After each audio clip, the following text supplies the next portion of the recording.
This is not a taste test video. I'm just hungry because I haven't even eaten dinner yet.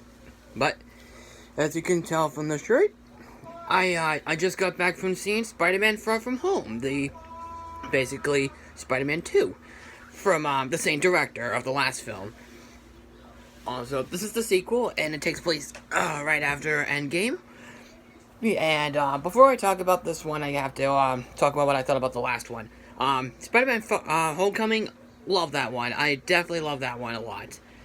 Michael Keaton was awesome, like probably the best Marvel villain of ever. Well, the best Spider-Man villain, and one of his best performances. But I still think Beetlejuice is his best performance ever. But well, I obviously saw Beetlejuice the other day, and I still adore it. But yeah, I really love Homecoming. I know Into the Spider-Verse doesn't count as an MCU movie, but I still think this is the best. I still think it's the best one of the Spider-Man movies. This one is not quite. Far From Home is not quite as good. It's not as good as Into the Spider-Verse, but it is as good as Homecoming. I actually like it a bit more than the last one. I just loved it. It was just so good. There's a lot of things I felt like they were pretty much improved. I really thought that Tom Holland still really knocked it out of the park as Spider-Man, of course. So the story is about Tom Holland as Spider-Man and Peter Parker. He's going on vacation to Europe. But then don't worry, that's my brother laughing in the background. So you're gonna hear stuff in the background because my door is open because it's summer right now. So Spider-Man goes on vacation with his friends. On his dad, MJ, the whole bunch.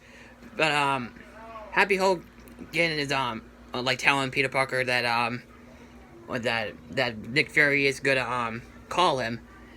And then he ignores his calls.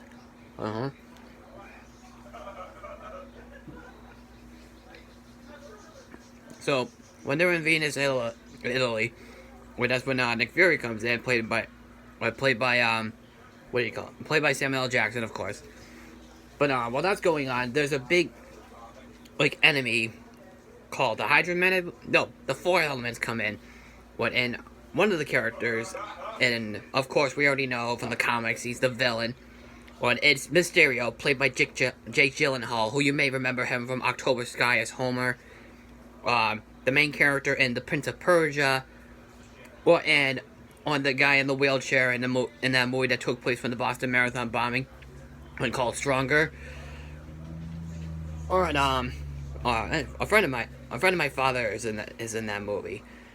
He plays this Mysterio, and stuff, and basically, they form a friendship. Well, I should say, friendship, which of course you're gonna know what's gonna happen. Because Mysterio is one of the bad guys. I don't. It's not really a spoiler. Trust me. If you know the character, she's definitely the villain in this entire picture. So what's going on? It's action scenes, big secrets reveal, big plot twists, which are really cool. And of course we get a couple of post-credit scenes. So the good stuff. Of course Peter Parker is great. Wonderful. Tom Holland gives out a wonderful performance. He's hilarious. The character Ned from the last film, still love. He's still great. Sedana, I forgot how I pronounce her name, but it's the actress from the Disney show Shake It Up. She's really good as MJ. I really think, she's actually improved a bit, and I really enjoyed her in this one a bit more. She becomes she was funny in the last film, but she actually becomes tries to throw a punt. She tries to do some stuff, do some action stuff, which I thought was really cool that they actually did. Nick Fury, of course, is awesome. Jake Gyllenhaal as Mysterio. I personally prefer Michael Keaton a bit more, but for what Jake Gyllenhaal did as Mysterio, I definitely thought he was really great. He is a lot of fun. He was just so much fun to watch throughout the entire film. I will say right now. And the performance from Jake Gyllenhaal, of course, being Jake Gyllenhaal. He's a wonderful actor. If you want to see one of his best performances, watch him in October Sky, from the director of Jurassic Park 3 and the Disney film The Rocketeer and Captain America: The First Avenger. So, the plot twist in this film, which I don't want to give away, it happens at the last third of the film. They show a couple of clips from a couple of the Marvel Cinematic Universe movies, which I think are unbelievably clever. And you will definitely feel like, wow, that's one of the most clever twists I've seen in any of these Marvel movies. So there are 2 post credits. Sorry. The effects are a lot of fun. They're really good. Obviously you could see, there are CG effects, like how Spider-Man and Mysterio are, like, fighting or something, but it's but it is very cleverly done, and it makes the effects itself really great to look at. Basically, Mysterio is like the scarecrow of this movie. So, the comedy gets a little bit more laughs, just as much as the original did. The chemistry of our characters and the relationships of them is still very present, and it's very well done. And the story itself doesn't really repeat anything like in the last film. It definitely has, basically shows how Peter Parker's going through, how we lost, kind of spoiler. Obviously spoiler. How we lost Tony Stark in Endgame. There are a few scenes like that, which I really have to admit they are pretty well done. It's like how Peter Parker is, missing his Uncle Ben on the other Spider-Man movies.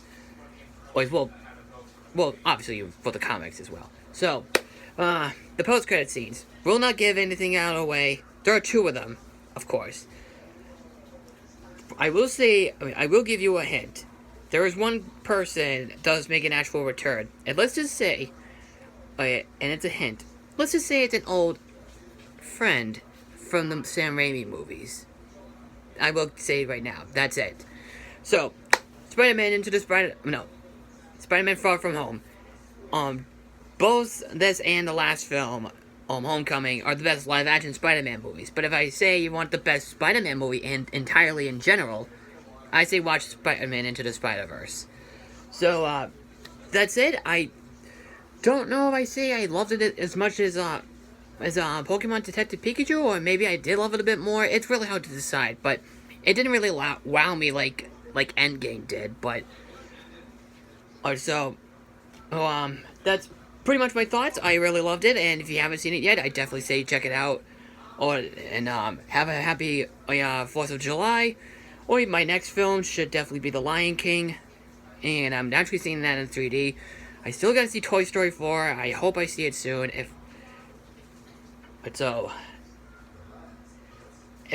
Hopefully I can see it with one of my friends or something, if they're willing to. So, if I do, I will give out a review. So, that's my thoughts. So, go check it out, and have a great 4th of July tomorrow, and I will see you later. Take care.